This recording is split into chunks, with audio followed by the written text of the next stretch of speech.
how English cottages are inside and why they often have low ceilings and small windows?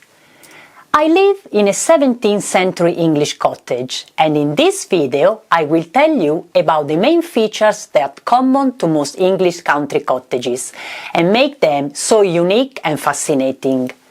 Stay with me for a full immersion in the most romantic houses of the English countryside.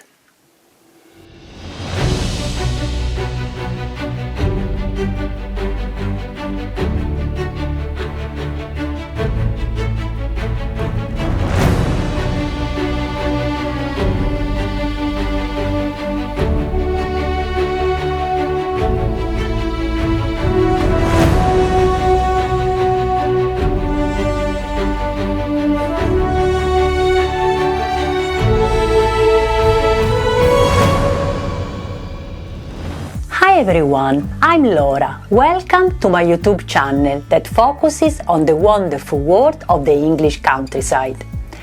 As I've said many times in previous videos, cottages are definitely one of the most recognizable icons of the English countryside. Nothing is more quintessentially English than a small red brick cottage with a thatched roof covered in roses on the facade. In this video, I want to talk about some key features that are common to most English cottages, and in particular, country cottages. Since I launched my blog, many people have asked me how cottages look like inside. Instead of answering individually, I thought it would be better for me to create a series of videos to address this question. By the way, I totally understand where this curiosity is coming from. I used to ask myself the same question before moving into my old cottage in the Hampshire countryside. Back then, I used to admire these fascinating houses from outside and wonder how they look like inside. So, the first thing to clarify when talking about English country cottages is that these romantic houses are all different. As I explained in my video on the history of English cottages, a video that you can watch here on my YouTube channel, in England there are many types of cottages. This variety is due to the fact that these houses, which originally started out as humble homes for farmers and craftsmen, were primarily built with poor materials available locally. For this reason, cottages range from the stone cottages typical of Yorkshire or the Lake District in the north of England to the well-known red brick cottages that you can find almost everywhere in southern England. There are also some specific types of cottages. For example, the Cotswold cottages, which are built with a typical honey-colored stone that is only quarried in that area. All this without forgetting, of course, the different type of materials that are used for the roofs: straw, river reed, tiles or slate. In short, there is nothing like a single type of English cottage. All these very different houses, however, have certain elements in common. Features that not only unify them under the general term cottages, but they also contribute to creating that cozy, intimate atmosphere that is so typical of these picturesque houses. These shared features can be divided into two main categories: structural elements and decorative elements. In this first video, I will focus on the structural features of English cottages. In a second video that I will publish in a few weeks, I will look more closely into the so-called cottage decor. In other words, the decorative elements that make these dwellings so unique and immediately recognizable. So, the first thing that is common to most English cottages is their small size. Cottages are generally small and tend to have small rooms. The English use the term snug to indicate a room or an area of the house this is particularly warm and cozy. A place where you can relax, read the book or watch the telly.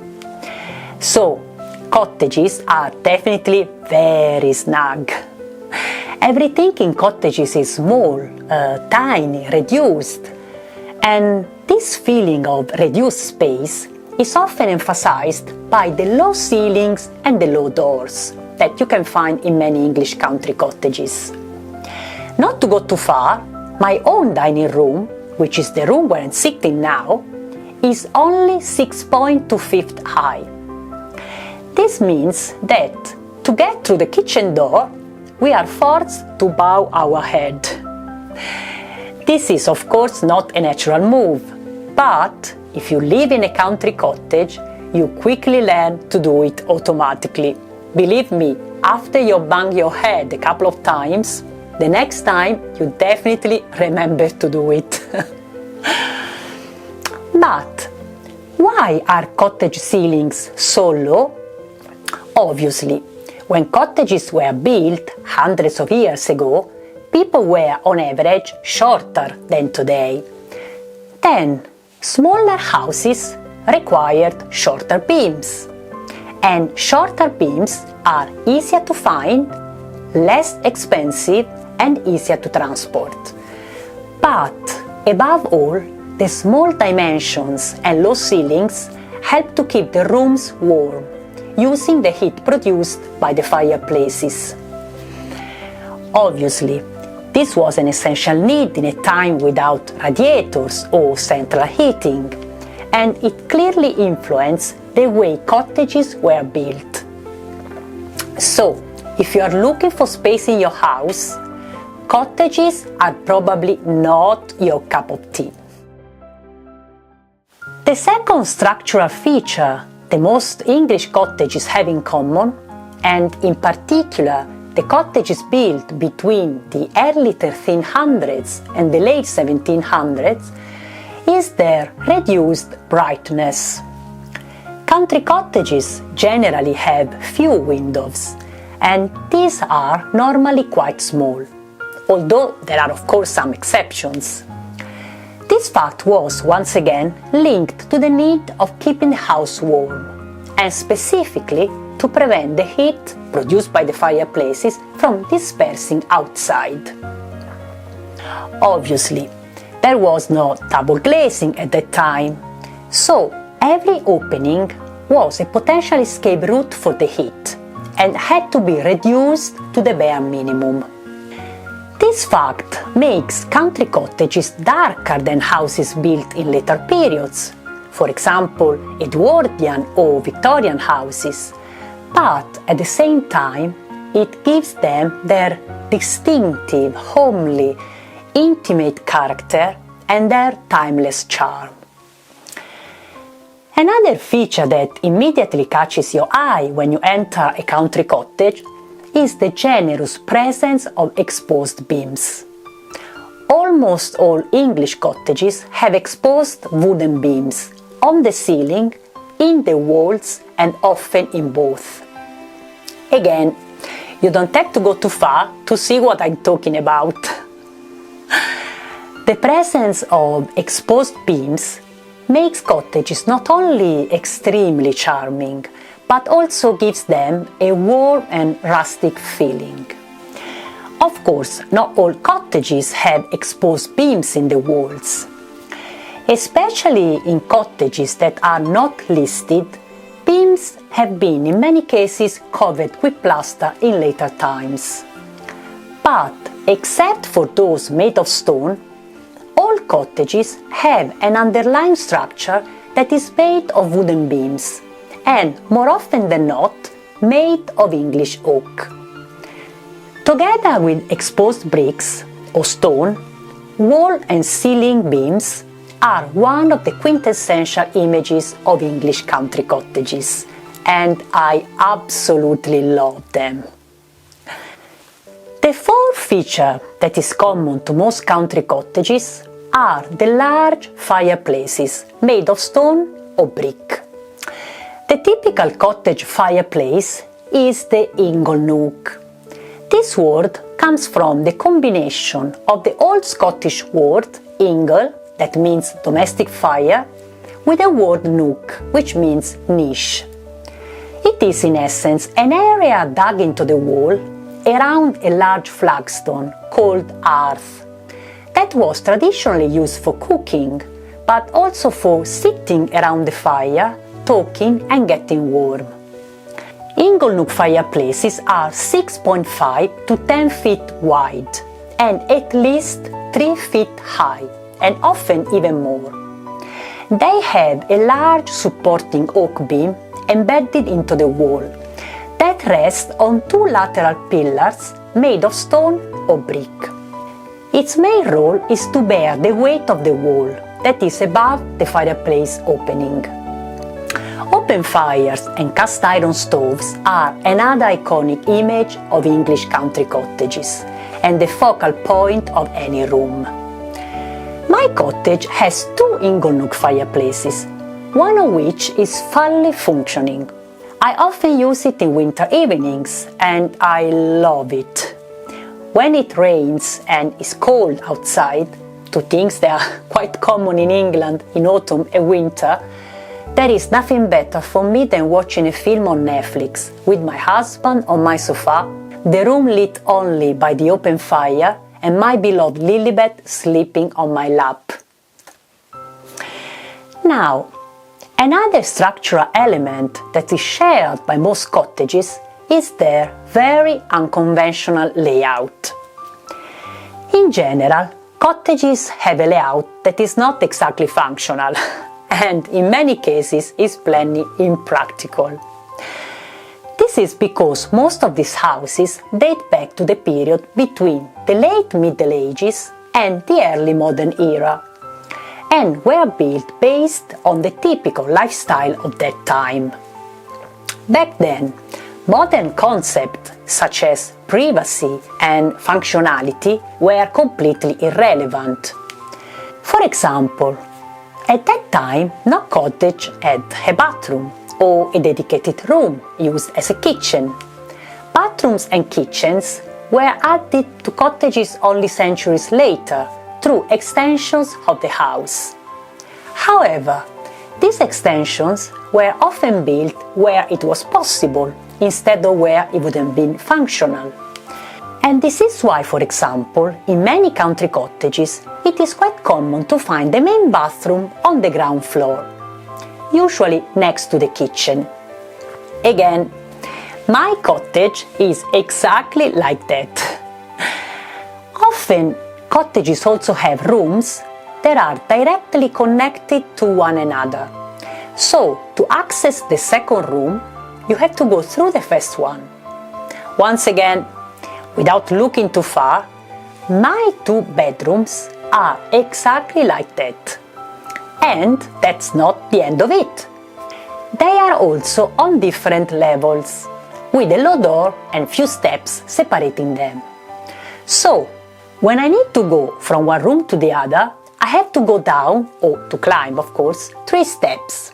And, above all, I need again to bow my head. Very practical, right?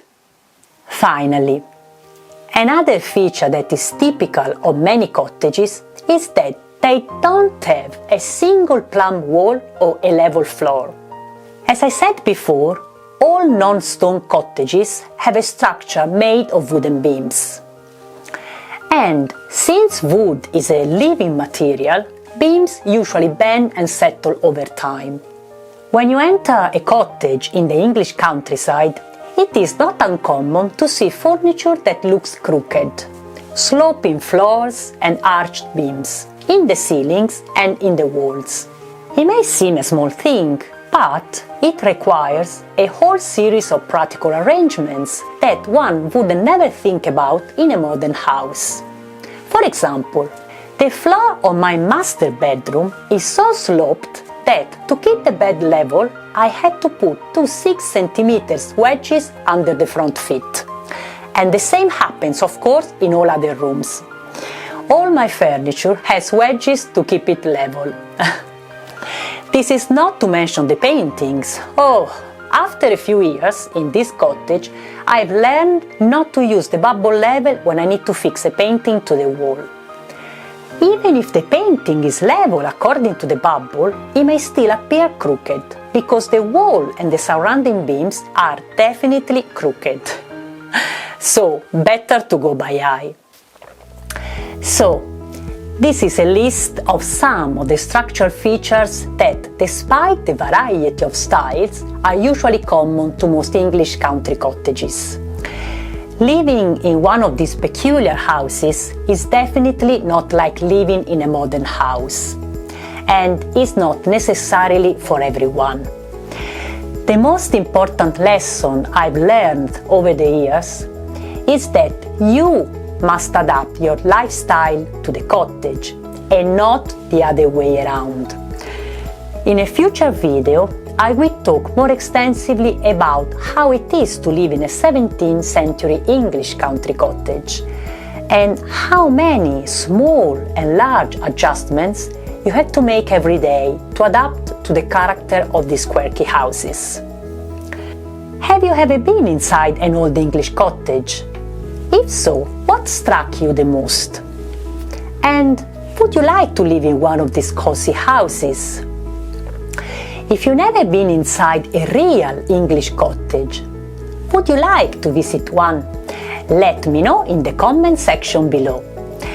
Thank you very much for watching, and see you again soon with new content on the wonderful world of the English countryside. Please remember to subscribe to the channel and to share this video on your socials.